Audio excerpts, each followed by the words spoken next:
La llamé el otro día para felicitarla. Es que es divina. Es una dama, ¿no? Esa. Guillermo, ¿dónde naciste vos? En el barrio de Montserrat. Soy argentino. Y a una cuadra de la iglesia de Montserrat. Ahí tomé la comunión. Y cuando vos decidiste encarar tu carrera, ¿qué ibas a hacer? Cuando eras chiquito, ¿con qué soñabas? Era un enfermo del teatro, de chico. Digo, porque mi papá tenía un amigo que era gerente de un banco. No sé si te acordás que en las esquinas de los bancos, que eran generalmente de mármol, tenía unas ventanitas con unos escenarios interiores, que a mí me fascinó. Bueno, mi papá me conseguía esas cajas, entonces me las traía para casa y yo hacía teatros, pero de muy chico, qué sé yo, tendría 8 años, 10, 11 años, no sé. Pero, y ya hacía los decorados, los muñecos, interpretaba todos los personajes, tenía una vitrola. ¿Te acuerdas esa vitrola que tenía mi hermano, una vitrola? Así que hacía todos los personajes, los muñecos los movía, unos títeres como si fueran recortados, ¿no? ¿Y tenías hermanos, Guillermo, con el cual compartías eso? No. Es decir, mi hermano tenía una biblioteca ahí en el barrio, ¿no? Que se llamaba Domingo Faustino Sarmiento. Entonces, él tenía todo, era muy ordenado, todo numerado y facilitaba libros para todos los chicos del barrio, ¿no? Y yo lo ayudaba. Y hacíamos una revista que salía una vez por mes, pero manuscrita, ¿no? Así que en ese aspecto. Pero era como un temperamento más introvertido. Por ejemplo, le encantaba juntar estampillas, cosa que a mí me parecía terrible, ¿no? Pero él esas cosas, viste, muy tranquilo, la biblioteca, la qué sé yo, muy nada que ver. Yo era un despelote, me llevaba 7 años, mi hermano. Entonces me llevaba con los amigos de él y yo les hacía la vida imposible, los fajaba, se armaba los cargaba todo, era insoportable. De chico era terrible. Dice, porque yo iba a la casa de mis tías y dice, va a venir Guillermo, que no saque nada, porque yo te vaciaba todos los placares, los aparadores y hacía teatro, toda la casa la convertía, viste, disfrazaba a medio mundo, era un desastre. Así que la casa la ponía patas arriba. ¿De dónde viene esa vocación tuya? ¿Tenías antepasados familiares? Toda mi familia. Yo en realidad nací acá de casualidad, porque mi padre, mi familia eran todos cantantes del Liceo de Barcelona. Si bien eran malagueños, se educaron todos en el liceo en Barcelona. Mi abuela era concertista de guitarra y las 2 hermanas eran cantantes muy famosas. Una, la Racine, muy famosa, que recorrió todo el mundo, Europa y Estados Unidos. Y la otra tía, María Benítez, que es la hermana, porque mi papá pierde a su padre de chiquito. Mi abuelo Miguel de la Torre tenía una escuela de caballos de equitación árabes. Y entonces un día entró una locomotora a Málaga y se ve que fanfarrón con su caballo enjaezado, como dicen, ¿verdad? Salió, el caballo se encabritó y se fue abajo del tren con locomotora, chao, no quedó nada, ni abuelo ni caballo. Entonces esa tía entra a recorrer toda Europa, Estados Unidos y lo lleva a mi papá. Como que un poco lo adapta, si se quiere, adopta, ¿no? Y vienen bajando por América en gira, cantante, pero ella era del género chico, del género ¿cómo se llama? De zarzuela. Caviglia, Guibur, todos la conocían.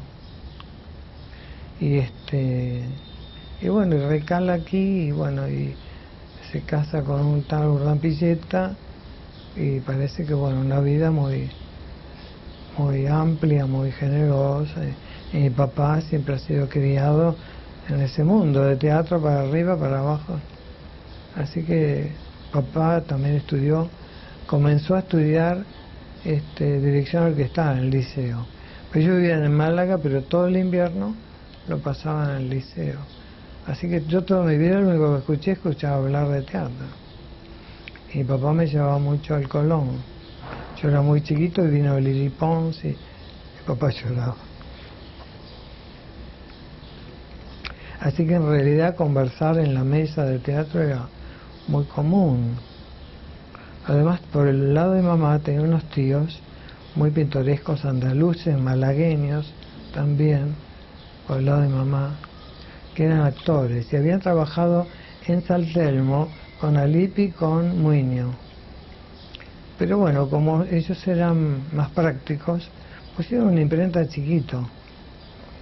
Y después les fue yendo muy bien, y después se separaron del grupo, pero eran actores. Pues mamá siempre contaba, y si vamos a San Telmo a ver las obras que hacían, así que mucho en ese aspecto se habló. Después hicieron una imprenta que fue creciendo, y fue la editorial más grande que había en la Argentina, la imprenta López, ¿te acuerdas? De Perú 666, que estaban asociados con Losada. Así que también por ese lado, en lo de mis tíos, yo iba mucho, porque vivían a una cuadra de casa, y como eran dos andaluces muy locos, siempre iban al teatro. Y mi tío Juan, el tío de mamá, iban, ¿te acuerdas que transmitían por radio teatro? Entonces todas las noches en un teatro, entonces mi tío nos llevaba a todos, ¿no?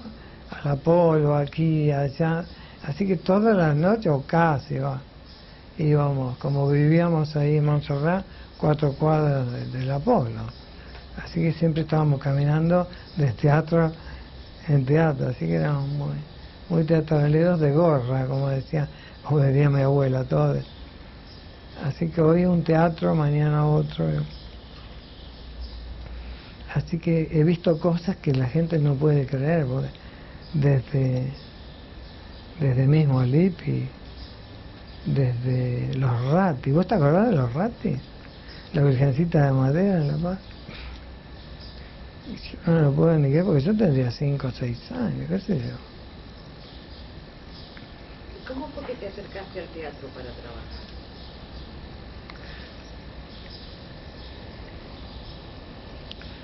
En realidad hubo varias coincidencias en el sentido de que yo quería estudiar teatro y escenografía, para lo cual estaba yo haciendo la conscripción e ingresé a la Escuela Superior de Bellas Artes Ernesto de la Cárcova.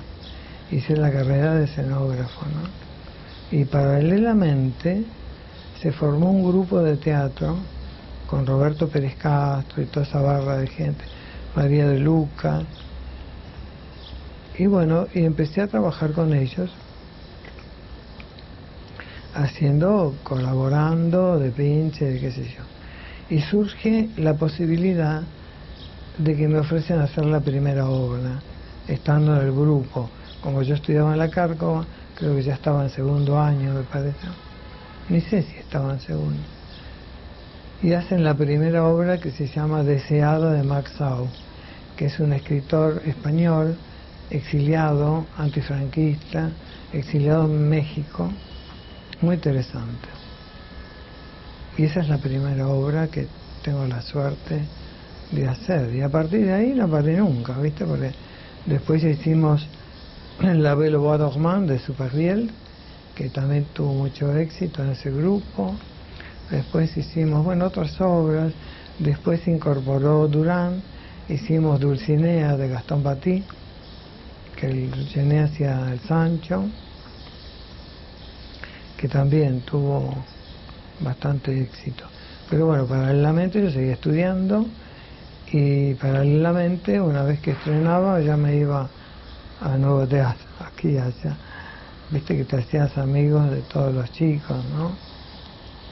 Y comencé siendo Fray Mocho. Y entonces, pero bueno, todo esto también surge un poco de la mano de Saulo, porque él también me brinda su colaboración, o también me brinda la posibilidad de colaborar con él, ¿no? Quiere decir que yo vengo haciendo un pinche de Saulo y como él era muy viajero, como vos sabrás, entonces siempre me dejaba para hacer una obra, un montaje, una puesta de luces, siempre tenía 3, 4 horas, qué sé yo, así me dejaba un laburo, pero siempre de la mano de Saulo. Y de la mano de Saulo me invita a Liv, que hago una obra que es Pluff el fantasmita, de María Clara Machado, con Jordana Fine, con todo el elenco de Liv. Y bueno, ahí empiezo a trabajar mucho, en el Liv no paré nunca, porque hice de todo, con gente fabulosa que venía, porque invitaba mucho a gente extranjera, como David Lich, Oscar Fessler, Atahualpa de Chopo. Bueno, realmente fue una experiencia, que había actores y actrices como Marta Gansi, Penikowski, Jordana Fine, realmente gente de mucho valor.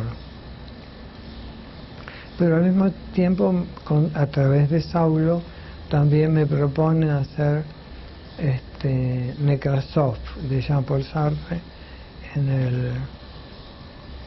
el Fray Mocho, dirigido por Panelo y el grupo del loco de, ¿cómo es? Que era el marido de Normita, Ferrini, Oscar.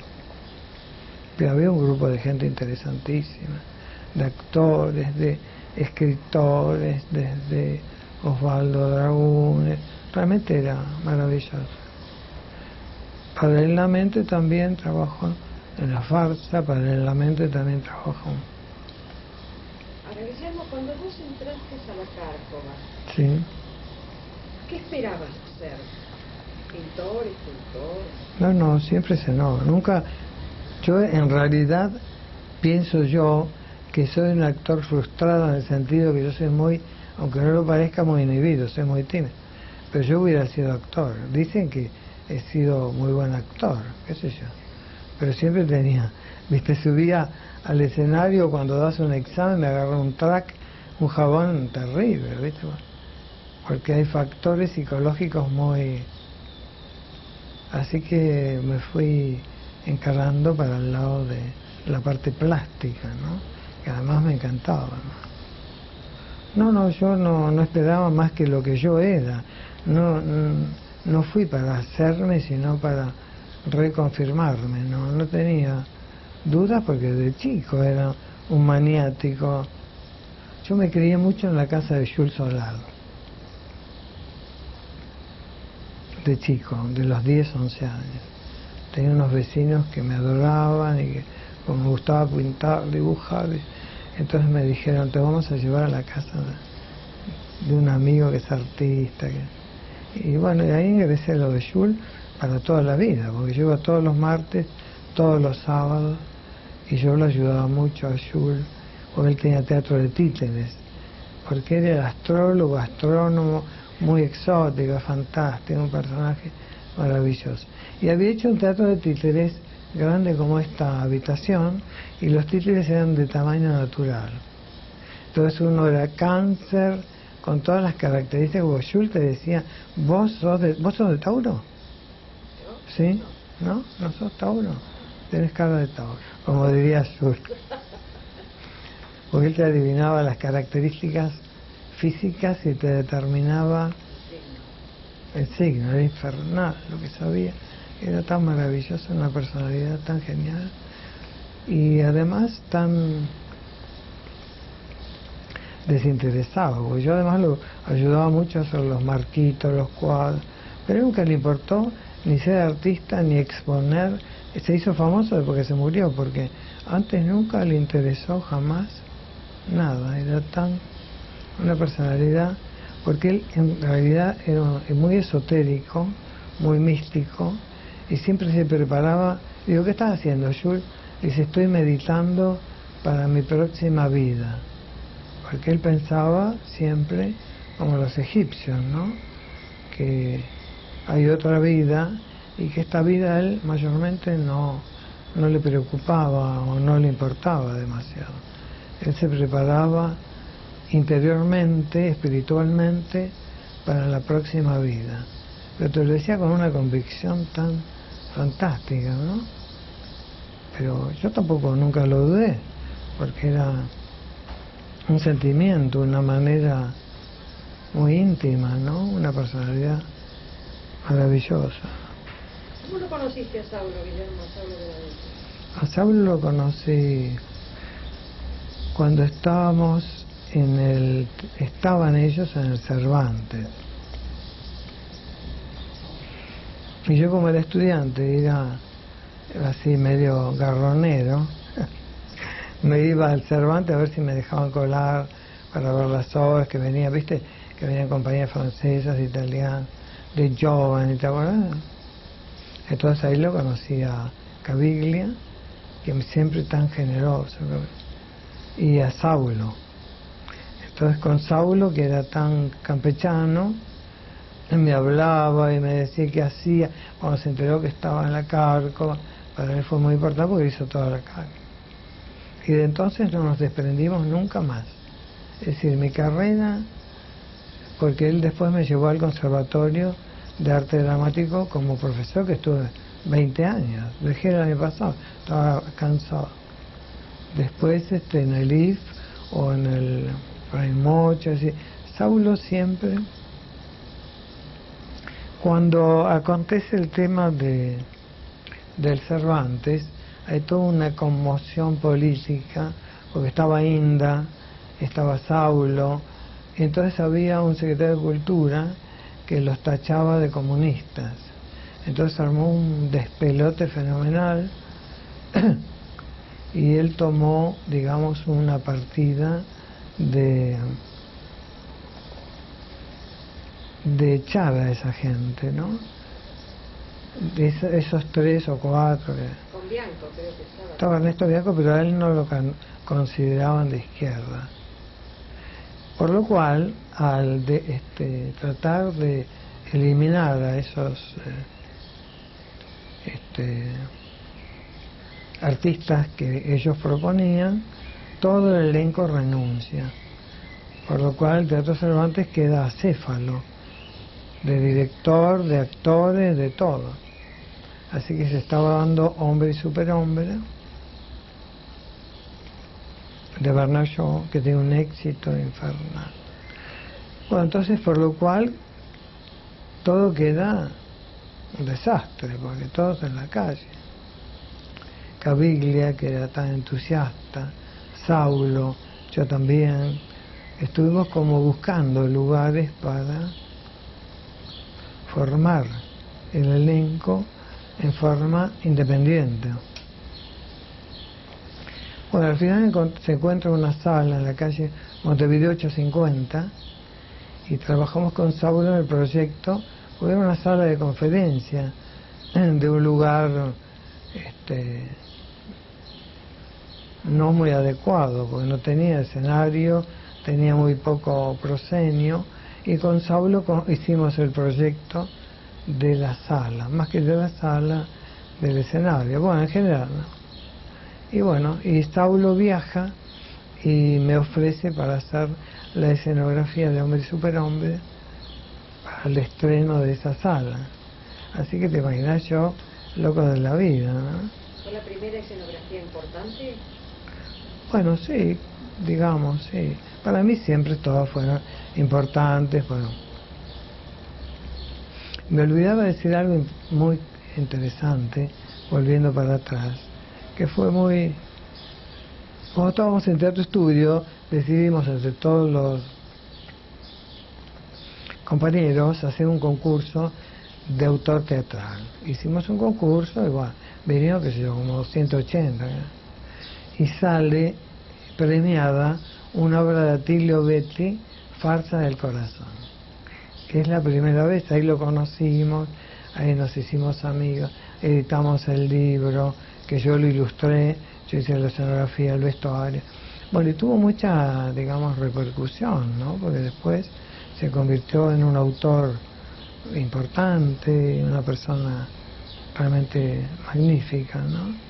Así que, bueno, eso es un punto que me olvidé de comentar de Teatro Estudio, que fue tan interesante, ¿no? Eran como semilleros, ¿no, Guillermo? ¿De qué año estamos hablando de Teatro Estudio? Estamos hablando de 51, 52, 53. una época muy importante, ¿no? En la creación de... Bueno, yo creo que sí, sí, sí. Ya el semillero estaba encaminado porque con una etapa que yo no viví, que era la de teatro de Barletta, que yo no, fue muy anterior, también con La Máscara, que fue anterior también. Yo vengo a entroncarme con, digamos, con Fray Mocho, con Nuevo Teatro. Con Nuevo Teatro hicimos también el estreno de la sala del Teatro Apolo, que también trabajamos con el proyecto con Saulo, lo que era el antiguo Apolo, ¿no? Que eso lo adquiere Nuevo Teatro, con Alejandro Iaschini, Hacker, Tung, eso mismo. Esa sala la armamos entre todos. Así que fue muy interesante y lo inauguramos con un ciclo de 9 sainetes de Wernicke, hermosos, con un elenco que encabezaba Alterio, un elenco maravilloso, unos sainetes en un momento también, como un poco siempre pasa, ¿no? Que eran una especie de la sátira a la represión, ¿no?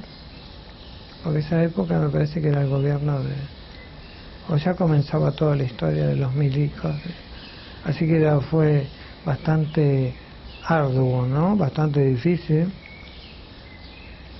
Pero bueno, hubo etapas también posteriores, porque también en el IF tuvimos etapas muy difíciles desde ese punto de vista, porque estábamos armando un proyecto fantástico de una obra que dirigía Oscar Fessler, que se llamaba El Dragón, con Marta Bianchi, con ¿cómo se llama? Con Brandoni, fue un elenco maravilloso. Y 3 días antes del estreno, después de 4 meses de ensayo, viene la excomunica de que tenemos que irnos todos, como dice el hostal, del país. Y fue el momento en que estaba la AAA y donde tuvimos que bajar de cartel la obra que ni estrenamos, donde se tuvo que ir Fessler, que se fue a Francia, Brandoni, me acuerdo que esa noche, a la noche estábamos en la casa de Brandoni, con todos los amigos, con todos los compañeros, con las chicas que eran chicas de ellos, todos llorando, porque te imaginas lo que era, que te venga una orden de que tienen que irse del país. Era el momento que se tuvo que ir del país, Brandoni, Nacha, Guevara, Brisky, Alterio, qué sé yo. Fue terrible, realmente fue una etapa, un momento tan difícil en todo sentido, ¿no? Porque tantas ilusiones, un proyecto maravilloso, porque realmente era una obra que estaba saliendo espectacular. Llegamos a ver los ensayos generales, pero nunca, jamás el estreno. Así que los Brandoni se fueron a México, Nacha se fueron para España, Alterio también. Con los vaivenes políticos, Guillermo, de nuestro país, ¿no? Distintos del 66 Sí. ¿Ha sido difícil siempre hacer teatro independiente? Siempre fue difícil. Por H o por B siempre venía una orden que te cerraban, que esto no era porque algún motivo, porque era en contra de los principios. Es decir, como que cada gobierno siempre tenía alguna razón fundamentada por ellos, absurdamente.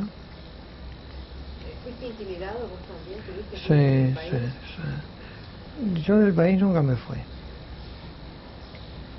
Pero sí, cuando fue lo del IFE cerraron el teatro, todo el elenco, era una cosa así que desde el punto de vista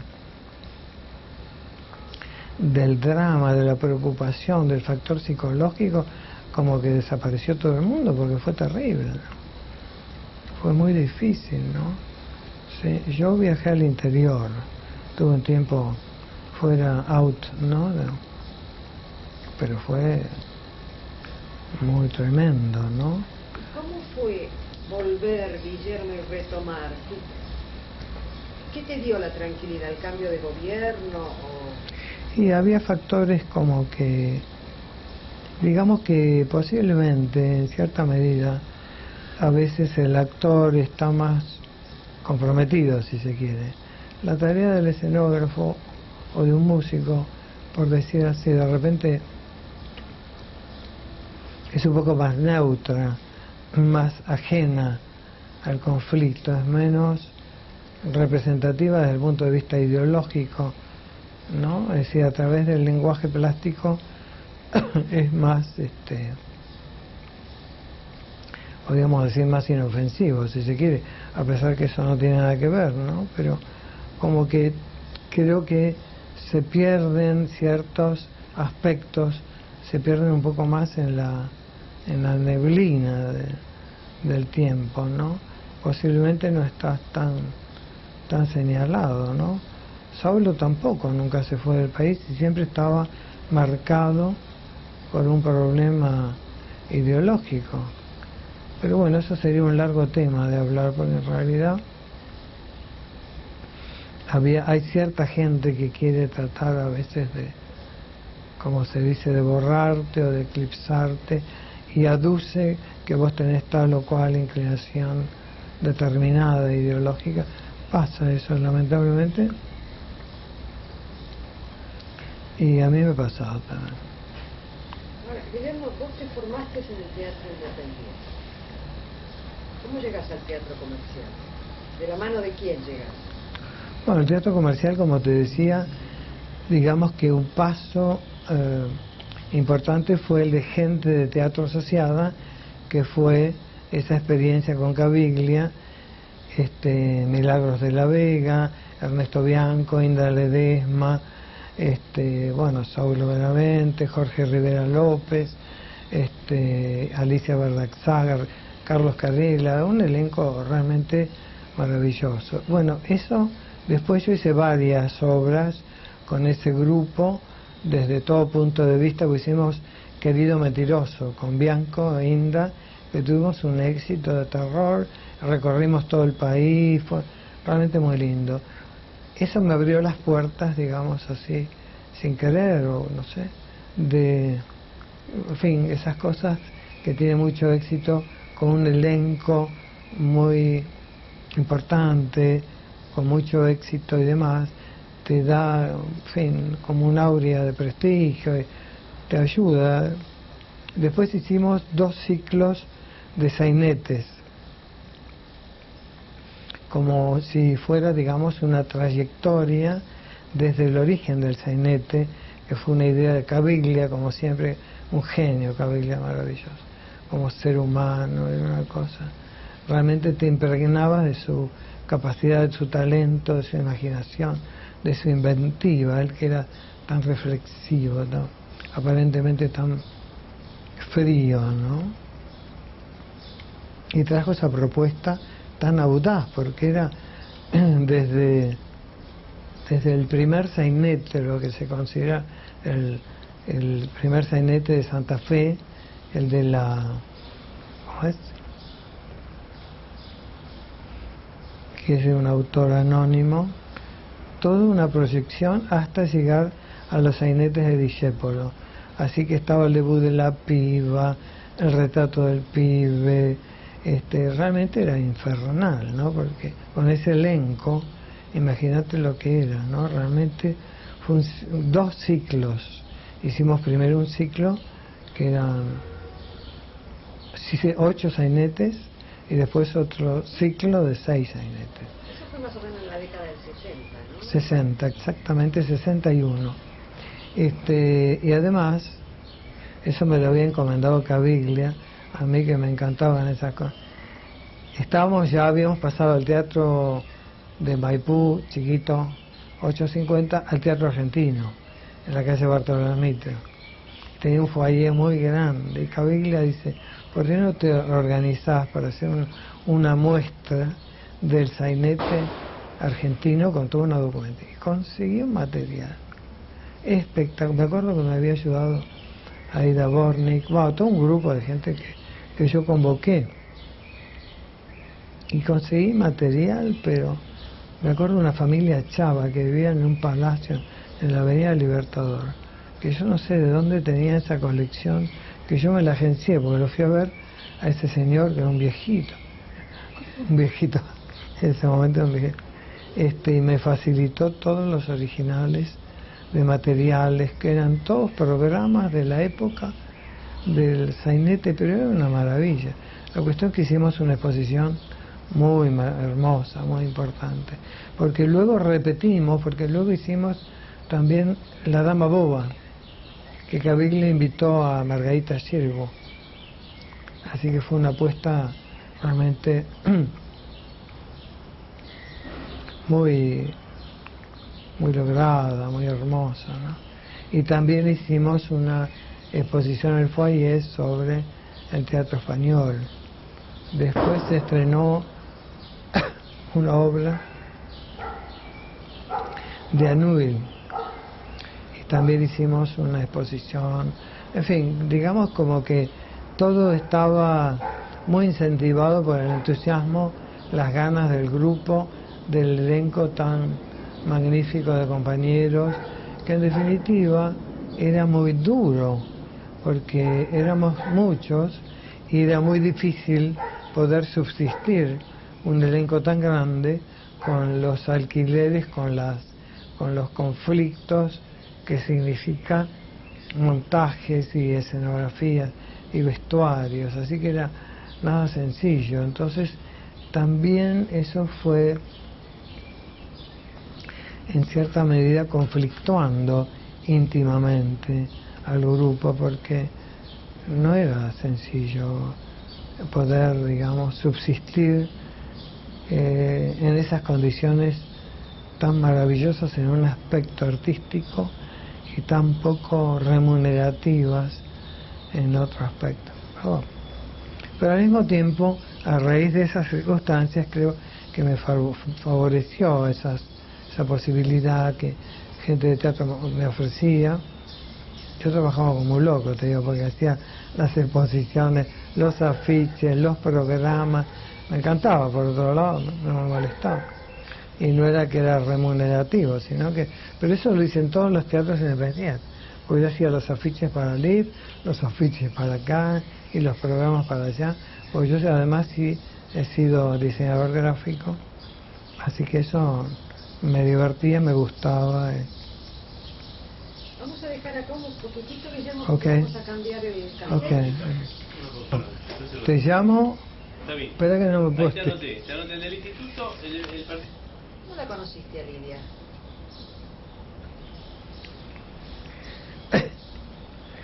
Yo en realidad, como podrás suponer, no vivía del teatro porque nunca le veías un mango. Entonces yo también hice la carrera de diseñador gráfico en la Escuela Municipal de Arte. Así que comencé de muy chico trabajando en publicidad.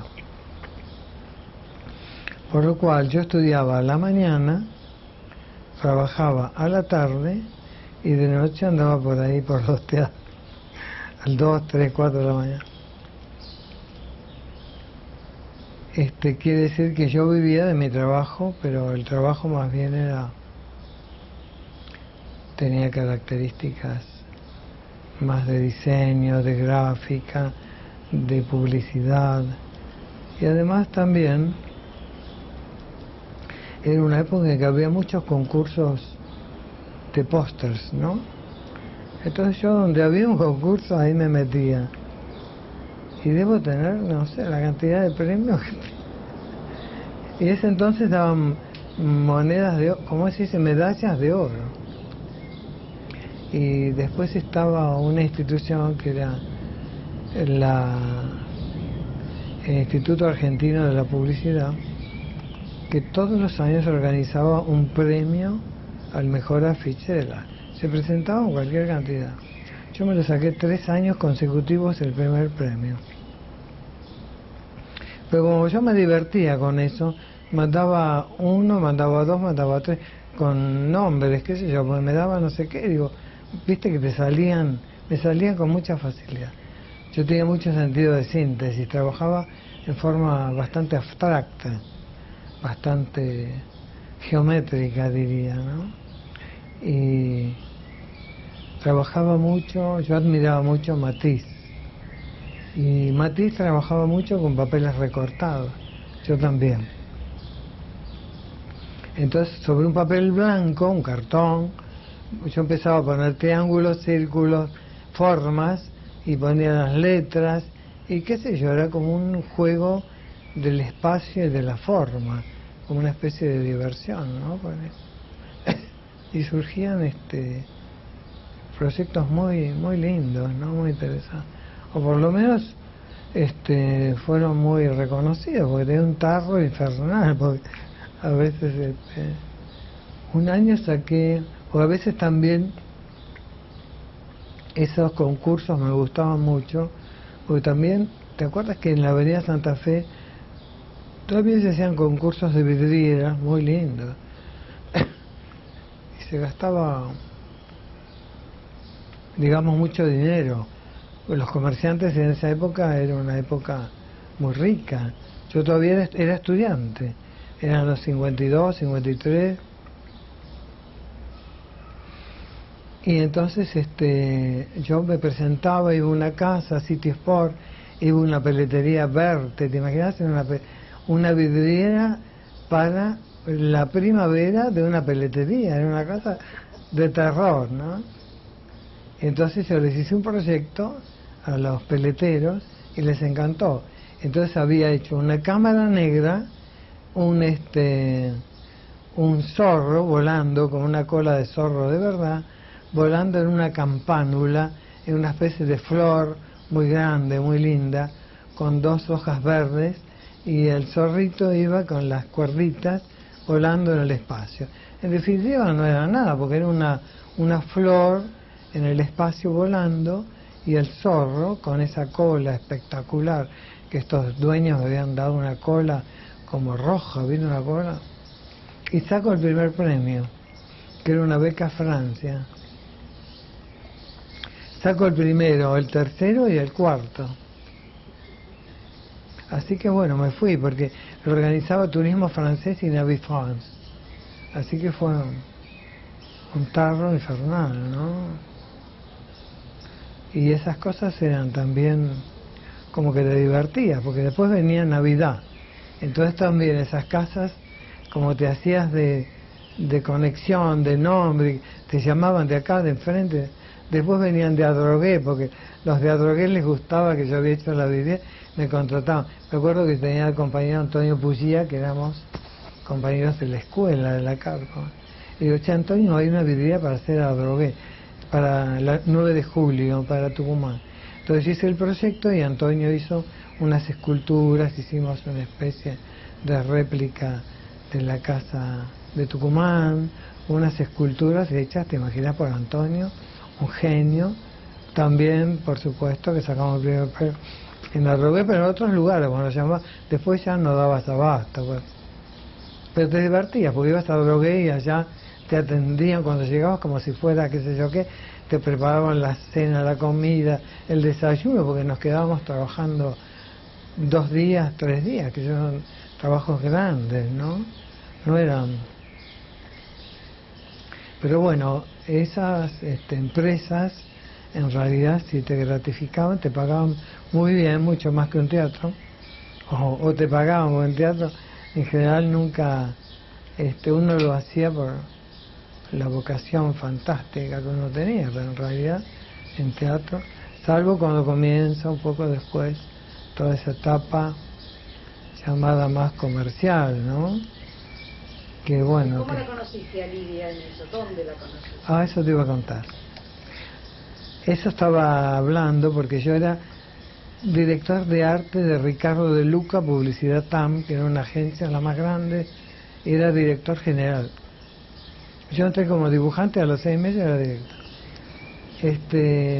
Pero era una tarea muy demoledora, porque tenía 60 personas, amigo. Era terrible. Por ahí tenías que trabajar sábado, domingo, y bueno, pero yo me organizaba de tal manera que, digo, con tales condiciones, porque yo tenía que tener un tocadisco donde ponía todas las comedias musicales, donde escuchaba, ¿viste? Realmente que tenía que estar muy estimulado, no solamente yo, sino toda la gente que trabajaba conmigo, ¿no? Es decir, como que podíamos pedir todos los almuerzos a tal lugar y de tal manera, y con sonido, con música, y la gente realmente estábamos todos muy estimulados, ¿no? Pero bueno, llegó un momento, creo que estuve 3 años, que terminé hecho un cadáver, porque las empresas de publicidad son unos negreros explotadores, te dejan, pero para reventarme a mí no es fácil. Así todo. Y Pepe Soriano era muy amigo mío, y habíamos formado un grupo de teatro, y él tenía 2 amigos que tenían para formar una agencia de publicidad. Y entonces, te venía todos los días hincharme, me parece tan pesado, Pepe, tan divino, tan amigo, nos divertíamos tanto con Pepe. Y siempre en la vida está el minuto fatal, o el momento, ¿viste? De esos que decís, mando todo al cuerno, se va de Luca a pasear y se va todo al tacho, y me agarró ese día torcido y renuncié.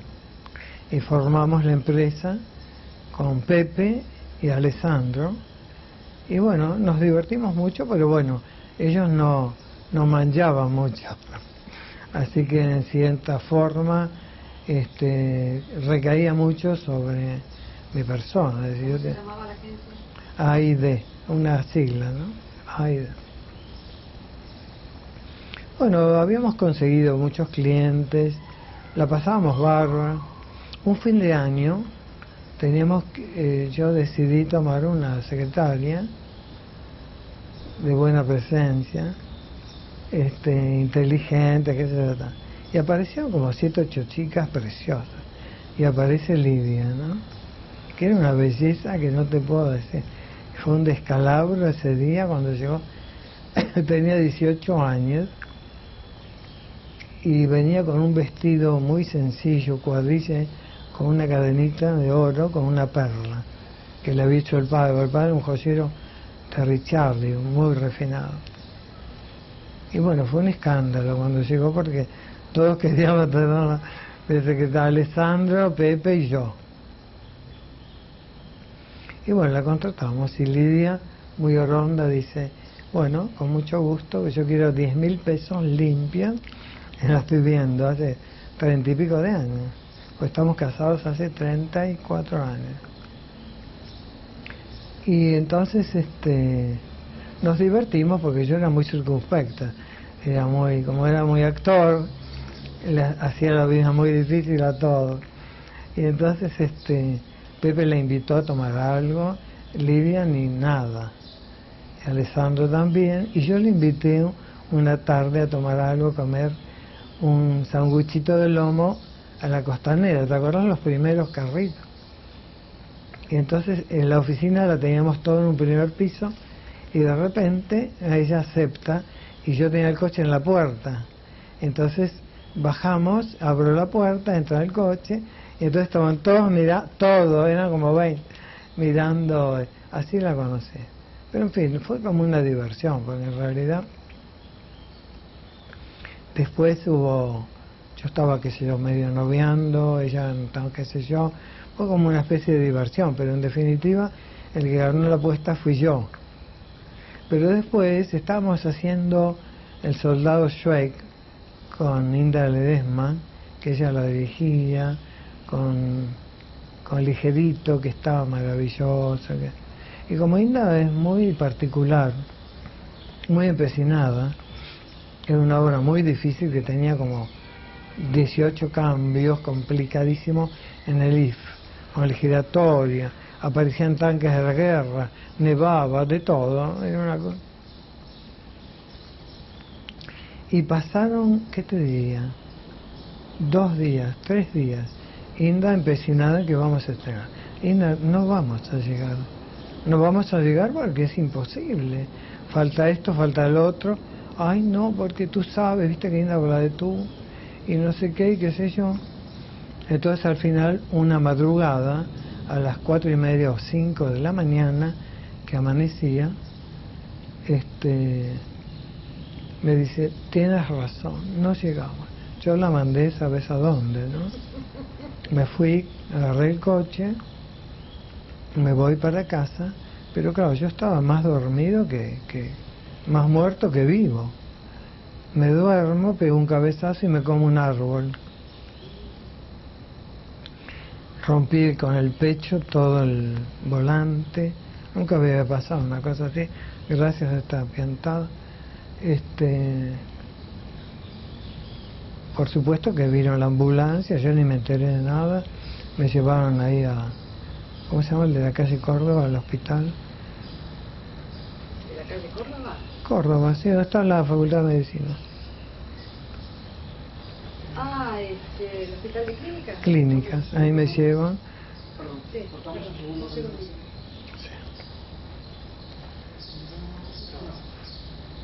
Bueno, se entera Lidia y bueno, catástrofe, entonces bueno, que sea medio mundo, te imaginas que se accidentó Guillermo, no sé qué. Y me vine a ver y bueno, reanudamos también mucho la amistad. Yo estuve en cama bastante tiempo, en fin. Así que bueno, y ahí retomamos nuestra amistad. Ella me hacía medias lunas al glacé con almendras. Siempre cocinó extraordinario. Cuando te iniciaste, cuando pasaste al teatro comercial con eso del teatro argentino, ¿qué pasó después? Bueno, el comercial era como una lluvia de posibilidades que tenía, y también de posibilidades y de competencia, porque de repente estaba haciendo Gigi con Sergio Renán y Soledad Silveira con China en el Teatro Lola Membrives, y en el liceo estaba haciendo Doña Rosita la Soltera, que dirigía Cecilio Madres con Telma y Eva Franco, un elenco espectacular. Entonces también era como esa superposición, tenía otra puesta más también, y entonces Cecilio, que se ponía muy celoso, dice, claro, dice, vos te dedicás todo a Sergio y a mí me desonda. Son historias divertidas porque vos te reís, porque yo en ese sentido siempre he sido muy organizado y muy profesional, así que es muy difícil que yo tome un compromiso a sabiendas de que no puedo cumplir con el otro, ¿no? Porque de repente todo eso de todas maneras generó una suerte de situaciones entre profesionales divertidas, poco conflictivas también a veces, pero bueno, de todas maneras eso genera, como se dice, la crisis de crecimiento. Quiere decir que de repente estás, digamos, haciendo 5, 6, 7, 8, 9 producciones o más en el año,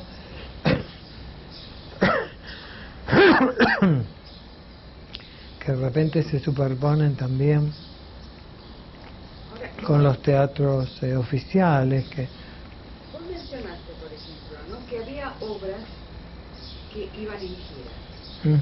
Cuando vos armás una escenografía, la armás en base a un espacio determinado, que generalmente son salas grandes. Depende.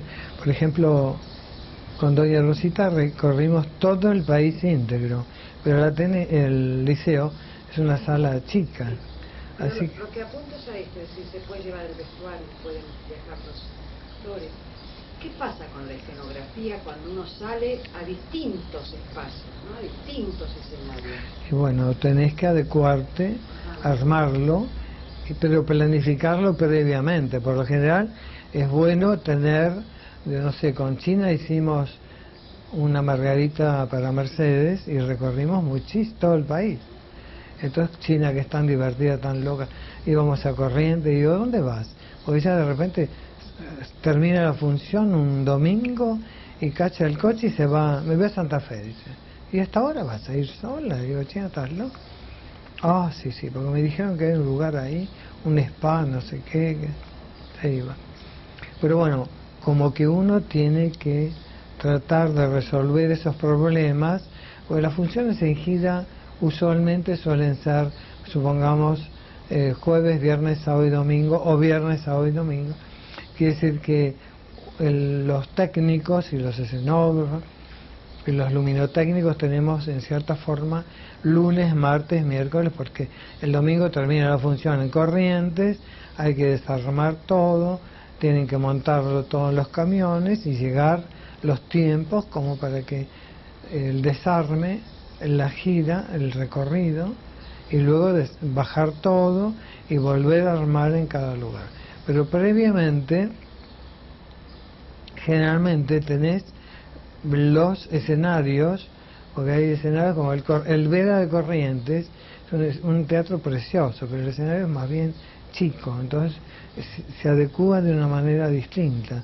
Pero si lo resolvés previamente en planta y en corte, no es conflictivo, porque los maquinistas necesitan tener previamente la propuesta técnica, como es en cada caso. No pueden hacerlo a criterio de ellos, ad libitum, que te hacen unos desastres. Ahora, Guillermo, cuando uno encara una ópera, ¿difiere mucho del teatro de prosa? Es decir, ¿la música entra a jugar en la escenografía? Bueno, yo entiendo que sí, pero de todas maneras, lo que pasa es que la ópera remitida al concepto de nuestro teatro es el Teatro Colón.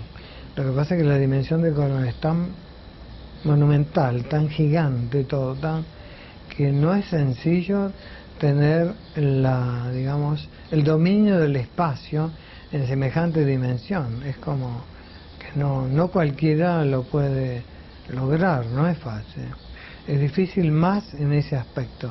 Es como que cambias de dimensión. Estás en el Liceo, estás en el Ateneo y vas al Colón y 8 veces más grande. Es una cosa.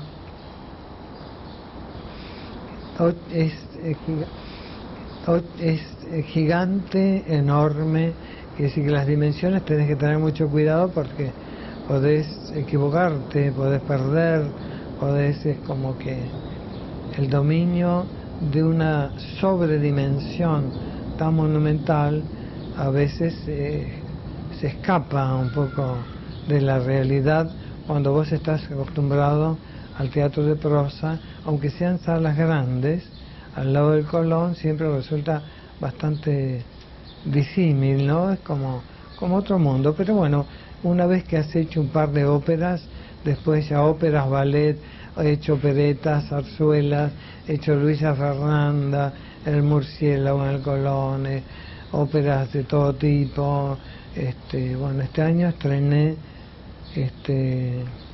El rapto en el serrallo de Mozart y Don Juan, el maestro Zorzi, que es una obra de Marechal muy hermosa, muy linda, muy linda. Ahora, yo sé que por la vocación y por la pasión que volcás, es difícil por ahí distinguir, pero ¿hay algún proyecto, Guillermo, que te gustó hacer muchísimo?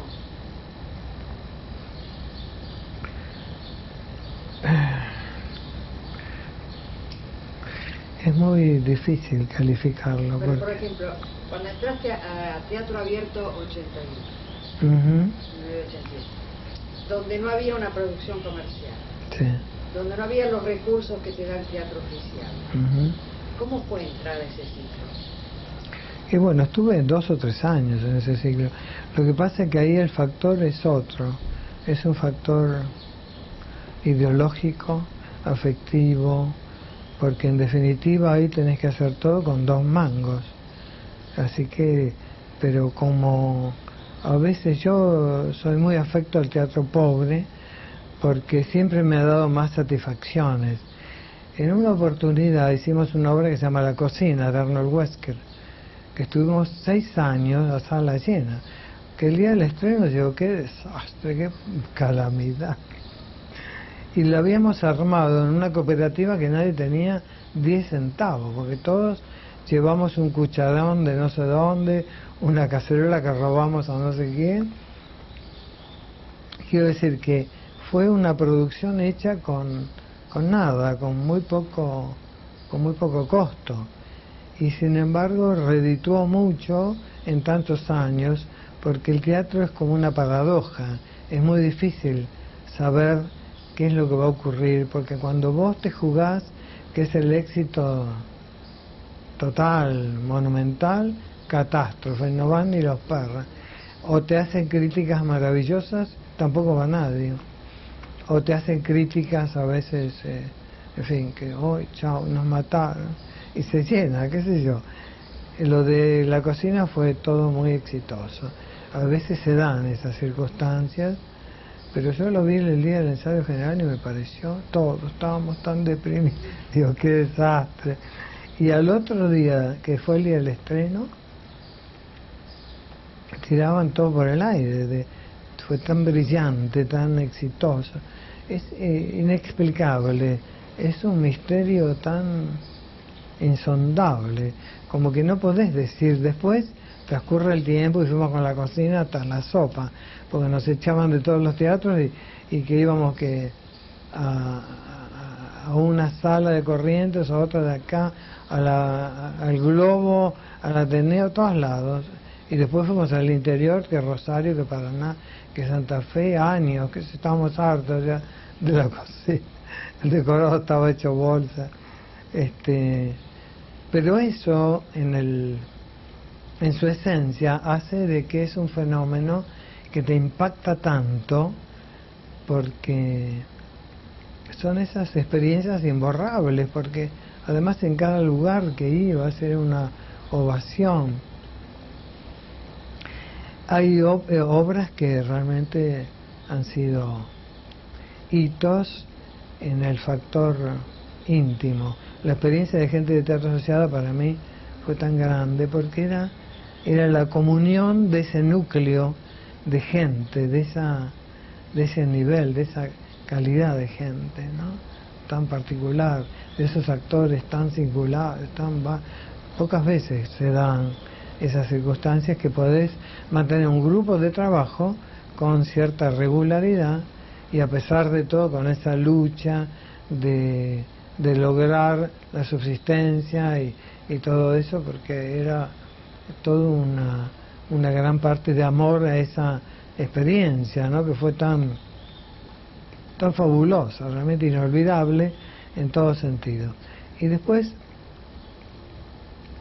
hay obras que te impresionan en el aspecto, la obra en sí misma, ¿no?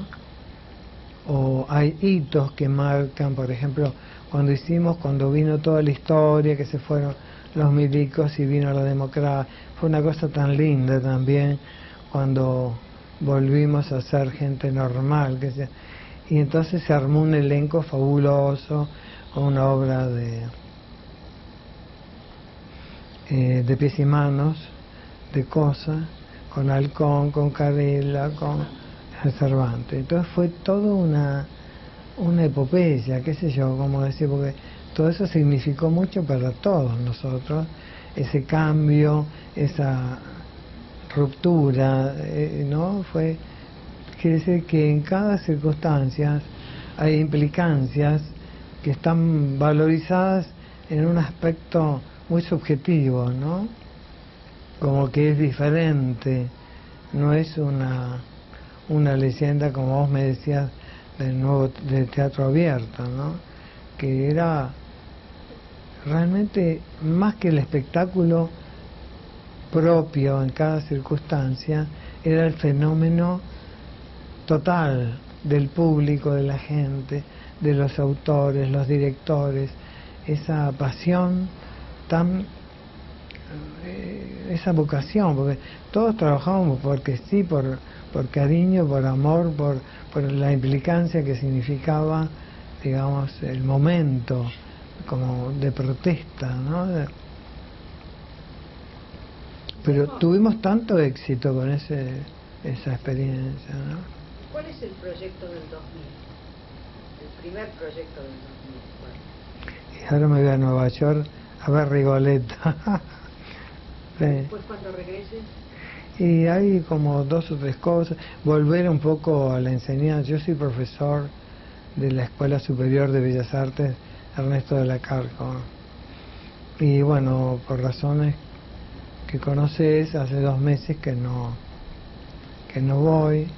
Y bueno, los alumnos, yo soy muy afecto a la enseñanza, me gusta mucho enseñar, soy un profesor innato, me gusta, me divierto, o por lo general todo lo que hago me gusta divertirme, si no, no lo hago.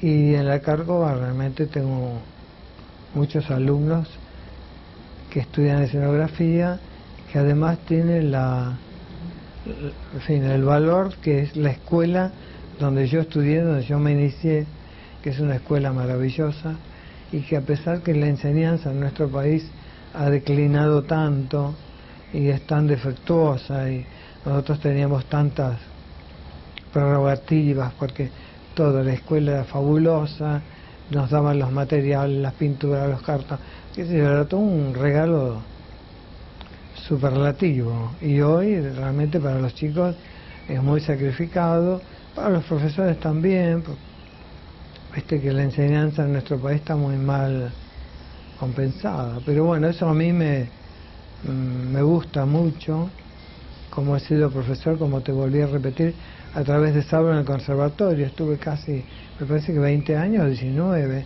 y ya el año pasado se me hacía un poco pesado, porque con Saulo lo pasábamos muy bien. Después fui profesor en la Biblioteca Nacional, pues yo además soy profesor de Historia del Arte.